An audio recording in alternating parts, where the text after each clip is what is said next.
तो last episode के and पे हमने देखा था कि हमारा हाजिन जो होता है demonic hand of the heaven demonic technique को रिलीज करता है, जिसके साथ आसपास के स्पेस को वो कंट्रोल कर सकता है। तो उसके आसपास जितनी बिल्डिंग्स होती हैं वो सारी की सारी विदर होना शुरू हो जाती है, टूटना शुरू हो जाती हैं। और डिमोनिक क्वीन भी इस बात से काफी ज्यादा हैरान होती है और कहती है कि इस कमीने के पास एक कौन सी टेक्निक है जिससे यहाँ पर आसपास की स्पेस को भी कंट्रोल कर रहा है। और यहाँ पर इस टेक्निक से मुझे महसूस हो रहा है कि ये बहुत ज्यादा खतरनाक टेक्निक है। अगर इसने इस टेक्निक में मुझे बाइंड कर लिया तो मैं भी इस टेक्निक के सामने टिक नहीं पाऊंगी। तो सीक्रेट डीमन क्वीन वहां पर अभी भागने के बारे में सोच रही होती है कि ग्राउंड के अंदर से काले काले हाथ निकलते हैं डिमोनिक कोरा के साथ और उसको पकड़ लेते हैं, वो उसे बाइंड कर लेते हैं। तो वो कहती है कि ये किस किस्म की फोर्स फील्ड है जो मुझे यहाँ पर से जाने नहीं दे रही। इस लड़के ने यहाँ पर ऐसी कौन सी टेक्निक को यूज किया है कि जिसकी वजह से मैं अपनी अपनी पावर को भी यूज करके यहाँ पर से निकल नहीं पा रही और जो बहुत ज्यादा मुश्किल होता जा रहा है। लगता है कि मुझे यहाँ पर अपनी इवल एम्परर की स्पेशल टेक्निकों की लेवल को 12वें लेवल पर यूज करना पड़ेगा। और इसी के साथ हमारी सीक्रेट डीमन क्वीन जो होती है अपनी ओरा को और ज्यादा इंक्रीज करती है। जब वो अपनी ओरा को इंक्रीज करती है तो उसकी पावर लेवल्स बढ़ने के साथ ही प्रेशर हट जाता है और डिमोनिक हाथ जो कि ग्राउंड से निकल रहे थे उसे पकड़ने के लिए वो भी वहां पर से डिस्ट्रॉय हो जाते हैं। लेकिन दूसरी तरफ से हमारा हाजिन जो होता है बड़ी तेजी के साथ उसके करीब पहुंचता है, उसके मुंह पर एक जबरदस्त पंच दे मारता है और उसे कहता है कि तुम या तो यहाँ पर अपने आप को बचा सकती हो या फिर तुम यहाँ पर अटैक कर सकती हो, तुम दो काम एक साथ बिल्कुल भी नहीं कर सकती। सीक्रेट डीमन क्वीन जो होती है वहीं पर ग्राउंड के ऊपर गिर जाती है और काफी ज्यादा गुस्से में होती है कि तुमने फिर से मेरे चेहरे के ऊपर पंच क्यों मारा है। तो ग्राउंड के ऊपर गिरने के साथ ही वहां पर फिर से वो डिमोनिक हैंड निकलते हैं और उसकी बॉडी को बाइंड करना शुरू कर देते हैं और सीक्रेट डीमन क्वीन जो होती है वो ग्राउंड के ऊपर चिपक जाते हैं, यानी ग्राउंड के ऊपर से उठ नहीं पा रही होती। और वो कहती है कि अब मैं यहाँ पर क्या करूँ, ये कमीना तो यहाँ पर फिर से उसी टेक्निक को यूज कर रहा है। तुम्हारा हाजिन उसे कहता है कि तुम यहाँ पर इस टेक्निक के अंदर से निकल नहीं सकती, जब तक तुम इस टेक्निक से के अंदर मर नहीं जाती तब तक तुम इस टेक्निक के अंदर से बिल्कुल भी नहीं निकल पाओगी। और मैं तुम्हें यहाँ पर तब तक मारने वाला हूँ जब तक तुम वाकई में मर नहीं जाती, क्योंकि मुझे यहाँ पर अपना बदला लेना है। तो इसी के साथ ही बाहर का सीन दिखाते हैं जहाँ पर हमारी सियोर रिन ने एक बड़ी सी आइस की वॉल क्रिएट की थी और उसके बाहर वहां पर पॉइजन छोड़ दिया था। तो पॉइजनस गैस उनका रास्ता ब्लॉक कर रही होती है और वहां पर फोर्ट्रेस के लोग जो होते हैं बाहर खड़े होते हैं और वो आगे नहीं बढ़ रहे होते क्योंकि वहां पर सामने गैस होती है। तो एल्डर उन लोगों से कहते हैं कि आगे मत बढ़ना, क्योंकि आगे बढ़ोगे तो फिर यहाँ पर इस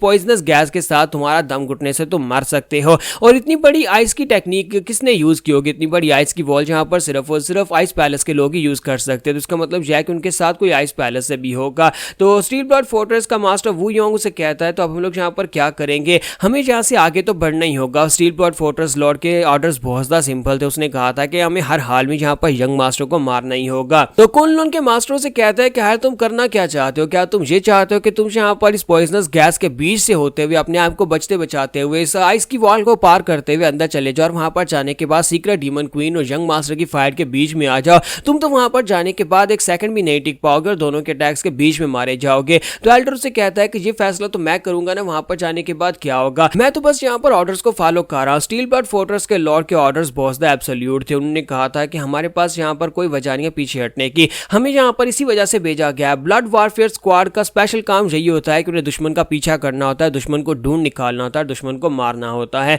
तो कुनलुन सेक्टर के एल्डर से कहते हैं कि तुम एक बेवकूफ हो जो यहाँ पर मरने के लिए आए हो। इसी के साथ ही वहां पर आइस की वॉल के ऊपर दिखाते हैं कि हमारी गोल्डी और साथ में हमारा टाइगर किंग दोनों पर आकर खड़े हो जाते हैं। और जैसे वहां पर आने के बाद जोरदार दहाड़ लगाते हैं तो वो सभी लोग उन दोनों बीस्ट को वहां पर देखने के बाद काफी ज्यादा घबरा जाते हैं और कहते हैं ये दोनों बीस्ट तो उसी के हैं ना, यानी कि डिमोनिक यंग मास्टर के हैं। वो किंग जामा अपने साथ दो बीस्ट को रखता है, कहते हैं कि ये दोनों बीस्ट नेदर वर्ल्ड से है, दोनों काफी ज्यादा पावरफुल बीस्ट है, ये मिस्टिकल क्रीचर्स हैं, इस दुनिया से नहीं है, हम तो यहाँ पर इन बीस्ट को भी नहीं हरा पाएंगे, तो क्या हम लोग यहाँ पर कैसे आगे बढ़ पाएंगे। तो इसी के साथ ही एल्डर जो होते हैं वो कहते हैं कि ये दोनों बीस्ट उसी के बीस्ट हैं, अब बताओ कि क्या तुम यहाँ पर इनको पार करके अंदर जा पाओगे, क्योंकि हम लोग यहाँ पर इन दोनों बीस्ट को नहीं हरा सकते तो फिर अंदर जाकर यंग मास्टर को कैसे हरा सकते हैं। लेकिन इनका जो कैप्टन होता है वो अपने साथियों से कहता है कि ब्लड वॉरफेयर स्क्वाड के लोगों जल्दी से रेडी हो जाओ, हमें यहाँ पर बैटल करनी है, हमें यहाँ पर इन दोनों बीस्ट को मारना ही होगा, तभी हम लोग अंदर जा पाएंगे। जब किसी के साथ उन्हें वहां पर घोड़ों के पैरों की आवाज आती है तो वो लोग कहते हैं कि अब ये कौन आ रहा है। तो वो साइड के ऊपर देखता है तो वहां पर से आर्मी की एक टुकड़ी आ रही होती है